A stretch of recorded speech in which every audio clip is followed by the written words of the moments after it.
race. Can she do that against this group today, Tyler? I definitely believe so. She's a naturally very fast filly. We got a good draw, so I'm not going to take anything away from her. If she doesn't make the lead, is this the type of filly from your experiences that can adapt to that? I believe so. She's very smart, like I said, she's very solarly. She can put herself wherever she wants, but we're drawn really well, so we're not really forced to do anything. Good luck, Tyler. Thanks so much. So a very realistic assessment of their chances here and what he expects, what Tyler Gaffalione expects with Society. Right now, our second choice at 5-2. As far as local horses, Simon, meaning the Southern California-based horses, who would you be looking at in here? I'd probably be looking at Eda for trainer Bob Baffert, putting the blinkers on today. I mean, Bob Baffert's a big believer in, the home court advantage here. We saw how National Treasure ran a huge race in the Breeders' Cup Dirt Mile. Probably looked a little overmatched, but he made a race of it. Eda with blinkers going on, she's going to be the quickest of those horses down to the inside out of slots 1 and 2. And, her speed can carry, the 7 furlongs. And I could see her causing an upset here at 11-1. Waiting for a call of riders up in the PNC Bank Breeders' Cup Filly and Mare Sprint. Michelle Yu, who's looking best?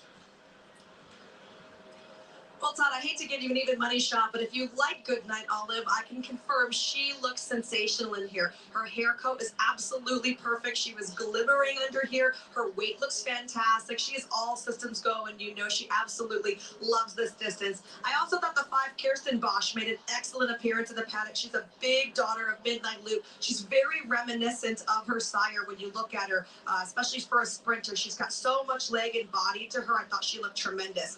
Do want to mention the 6 Mikai Yell, the Japanese invader here. She's going to be leading out the post parade. She's a horse that used to tend to get a little bit more worked up in the saddling enclosure. Today she is equipped with earmuffs as well as screens. Now I did talk to Kate Hunter, the Japanese translator, and she told me that Mikai Yell will have those screens taken off at the gate. She has previously raced in them, but today they will be removed. But I love the attitude I'm seeing from her, considering how worked up she has previously been.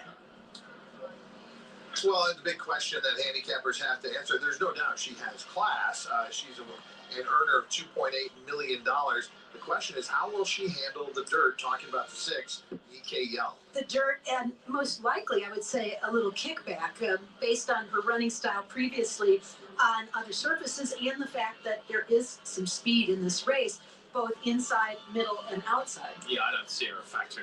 This is a second choice. Her first preference was the Turf Sprint. She didn't get in, so this is an afterthought. Not happening for me. And the field emerging through the tunnel, about to get to a post parade. Once again, Scott Hazelton. Rudy Brisset sending Uguri into the Filly and Mare Sprint off of one of the most hard-fought wins that we have seen this year in the TCA at Keeneland. You were glowing about her last workout last weekend at Keeneland Racecourse before coming here. How has she been since then, Rudy? She's very good. Show very good energy, and I did have a hard time to gallop her myself around there.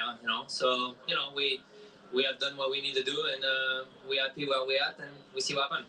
She drew outside in the TCA. She's a little bit further outside here today. What can Ricardo Santana Jr., the jockey, do to navigate this outside post? Well, I mean, you just have to look at the PPs. It's pretty obvious. Lot of speed on the inside. So she has some tactical too. So let her break. We're not going to take anything away, and then see what they're doing on the inside. If for any kind of reason something happened on the inside, we will be up there. If not, we will be stocking.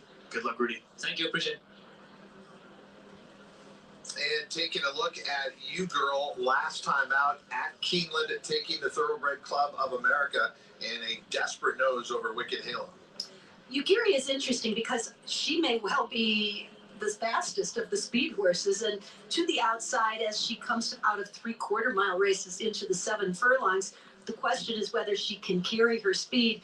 Earlier in her career, it didn't seem like she was able to, but I will say she impressed me last time out.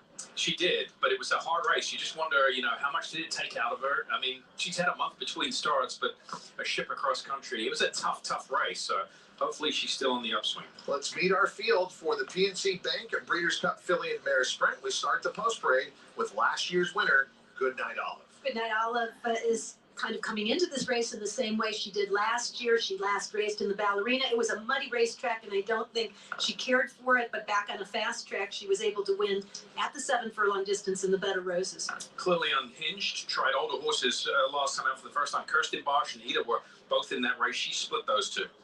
Ida was third that day, and before that, a string of wins, all against a little lesser company, with the exception of back in 2021 when she won the Starlet. Matayera was 6 lengths behind Goodnight Olive in their last start. That was back in the Ballerina. She's got to find 6 lengths today on Goodnight Olive to be competitive here. The 5 Kirstenbach is another locally based horse who's capable of coming up with a nice late kick. She used that to her advantage to win at 6.5 furlongs for John Sadler in the Chillingsworth, but I think she gets tested today.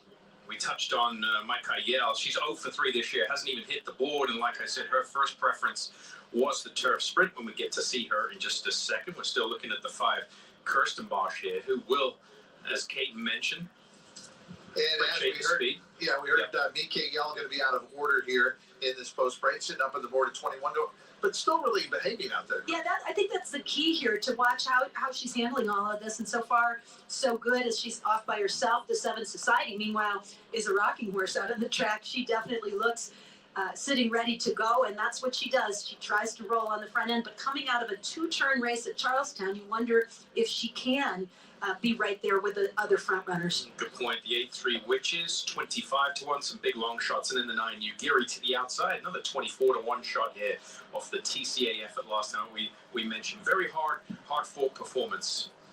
That is your post break, and the field of 9 who will contest the PNC Bank Breeders' Cup Filly and Mare Sprint. Joaquin. Well, trainer Michael McCarthy won this race with CC back in 2021. You bring in Clearly Unhinged today. What was your takeaway from her most recent start here at Santa Anita? I thought her last race was, thought she ran too good to get beat. Unfortunately, these things kind of happen. Drawn down inside today, plenty of pace on paper. We're going to have to go ahead and bounce away from there. In a perfect world, I'd like to see Alberto kind of ease off and try to work his way outside. Don't know what will happen, but that's the game plan for the time being. You're one of the most likely raced horses in here with only 5 career starts. Is that a big disadvantage for you, or maybe it's an advantage because we haven't seen the best of her? Actually, I think of it what you may. She's got a fondness for this racetrack. Her only blemish here is around 2 turns. Otherwise, it's exemplary. I like the fact that she's lightly raced and getting better all the time. Good luck, Michael. Thanks. So Michael McCarthy making a case for his horse, Clearly Unhinged, sitting up on the board right now at 19 to 1. He makes a really good point about her performances on this track. If you draw a line through the Santa Anita Oaks, she's been right there every single time. And I actually wasn't thinking of her as necessarily the pace impact that she may be, but off of her last race and based on what we heard Michael say, I think you have to consider that she's going to be in that first flight of horses as well. Yeah, they're going to send her out pretty quick, I would imagine, for that because she's down on the inside. Now getting just 6 minutes away from the PNC Bank Breeders' Cup Filly and Mare Sprint, a DRF formulator point about Monterey. The Brad Cox barn enters the Breeders' Cup in razor sharp form with 9 wins from 23 starters between October 26th and October 31st. Well, that certainly makes sense. The problem is I got sucked into Timberlake yesterday. That's kind of a high return on investment as well, though, $2.82 for a barn that is typically bet down very heavily. So that indicates that some of those wins were horses that were pretty solid odds. This is my top pick in the race. I that despite the lack of success so far from the Cox horses today, I thought Monterey coming into this race was sitting in a very good spot. She has the ability to sit a little off the pace. She's proven at the 7 furlong distance. She actually beat Goodnight Olive. And in watching her most recent workout, serious workout at Churchill Downs before shipping here, she had a very good work, but in a very impressive gallop out. And I think when you're talking 7 furlongs, that gallop out can be key because it's the ability, after you've been pressed, to show something more. And I think she's capable on her best day. It's a true specialist distance, 7 furlongs. A lot of these fillies and mares have proven at that trip. So, yeah, the fortunes for Brad Cox should turn around. Coming into the week, his horses are all tremendous in the morning. The Timeform US Past Performances you see available now with the free Timeform PPs. revolutionary way to look at pace and pace-adjusted speed figures to get an instant look at how a horse race will be run. You can get today's card free at drf.com/free. All right, caught up on how to handicap this race, but now we got to put it together and make some decisions. So, Kate, let me ask you, because we asked Simon at the top here, does Goodnight Olive defend this title? I'm not leaving her off my ticket, but she is not my top choice. My top choice is the 4 Monterey. And this race kicks off an all-dirt pick 4, which is a really interesting proposition with this race, the Distaff, the Breeders' Cup Classic, and culminating with the Breeders' Cup Sprint. This race, I think you want coverage. I want Goodnight Olive. I want Monterey. And I'm going to use Society just in case she can shake clear of the speed and keep on going. The problem with Goodnight Olive, Todd, she's one of those horses that she's even money. I mean, and I think she's a must-use. It's not an even money favorite you can just toss. And unfortunately, the price on paper, you say, well, maybe she's a little vulnerable this year, but you know, I think she can rebound. She can certainly turn it around off a subpar effort. But it's hard to ignore the fact she beat Echo Zulu last year, and if Echo Zulu hadn't been injured, many thought she could have beat the boys in the Breeders' Cup Sprint and certainly had her way here. Let's get the opinion of Dubs Anderson. Todd, how are we already up to race number 5? This day is just moving far too fast for me, but I think this is an interesting one on paper. I think we can chase a bit of a number here. As we can see at the FanDuel Sportsbook, FanDuel Racing, the prize pools are starting to grow pretty exponentially. If you're looking for a price, Goodnight Olive, yes, makes sense. Far too short for me, although the form has been consistent. Society, the number 7, she's going to be up for the fight, but the question mark from that 7 spot, too much for mine. And I think that leads us to the number 3, Eda, in the home ballpark, 4 for 5 right here at Santa Anita, from 6.5 furlongs to the 7 furlongs. The distance, no concerns. And look, she doesn't know who she's running against. She knows where she is running. The class might be the concern. For the speed, absolutely, they're in bunches. I think she could try and take this race away from some of the classier competitors. So give me Eda, the number 3, at 11 to 1 currently in the FanDuel Sportsbook.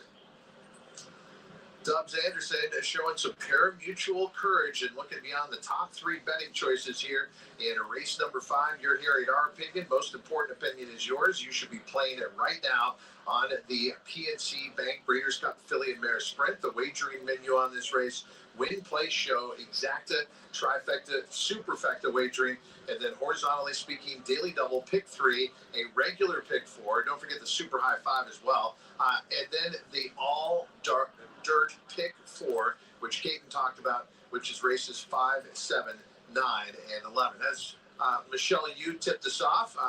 The Japanese shipper, Mike Yell, is going a little bit unorthodox compared to everyone else in the warm-up. Yeah, unorthodox for the United States. It's very orthodox for what they do in Japan. Got special dispensation to get out the post break, go to the backside. And in Japan, they circle behind the starting stalls or starting gate for quite some time before the race. So this is customary for her. Body language looks great. You do have to go back to 2022, last year. But when you do, she put together a series of nice races, including 2 back-to-back Group 2 races in Tokyo and then off the layoff again. So she has the class. It's just a question of whether she takes to the surface or not. Simon, you are putting together a 4-horse trifecta box in this 9-horse field. Tell us about it. Yeah, 1, 2, 6, 7. There you go.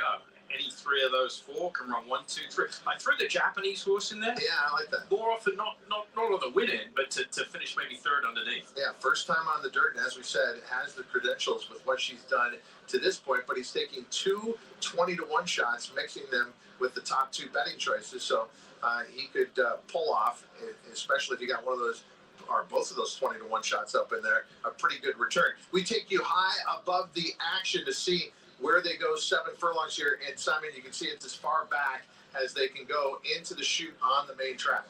Great look down the Santa Anita backside there, the view the jockeys get. So they'll get plenty of time to sort themselves out before they make that left-hand turn.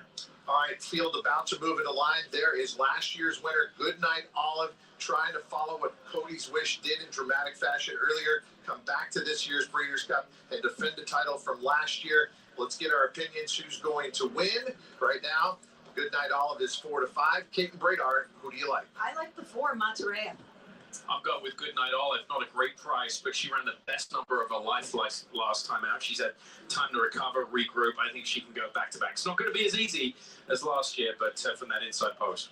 The betting public playing it as though it is a 2-horse race. The 1, Goodnight Olive, we expect to be from off the pace on the rail. Society, we expect to be out there on the lead. The 7, Society, is the second choice at 5-2. We do have one of the horses who is holding up the loading process. It appears to be Monterey. I see one of the assistant starters in the front of her starting stall. Looks like they have that worked out. The field is now loading for the PNC Bank Breeders' Cup Filly and Mare Sprint. Just like Yaguri, his last name ends with an I. It's Frank Maramati with the call. Thank you, Todd, so much. Money line odds maker John White with a bullseye here. Goodnight Olive, just a click under her 6-5 morning line at even money. Society right at her price of 5-2, and third choice Monterey walking up at odds of 6-1. Here is Monterey, the Godolphin Blue taking up her position. Ugiri will complete the line.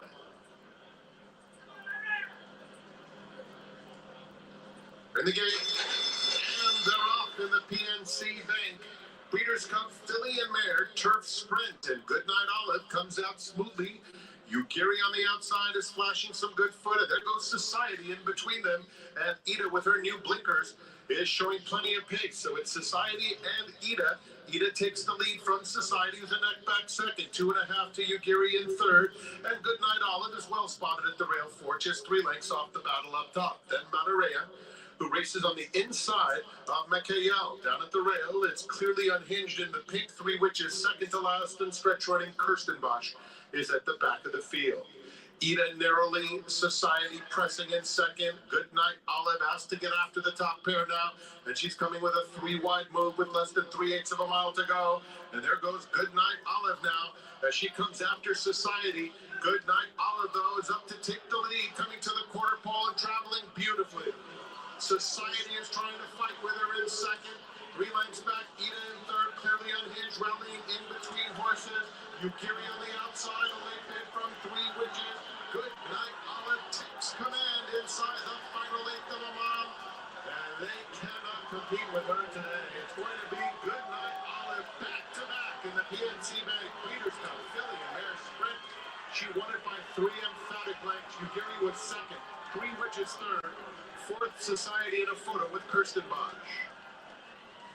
Goodnight Olive, defending her title in the Breeders' Cup Filly and Mare Sprint in very similar fashion to the previous year at Keeneland. A hot pace early on that was set by Society, and then she came rolling out of the turn.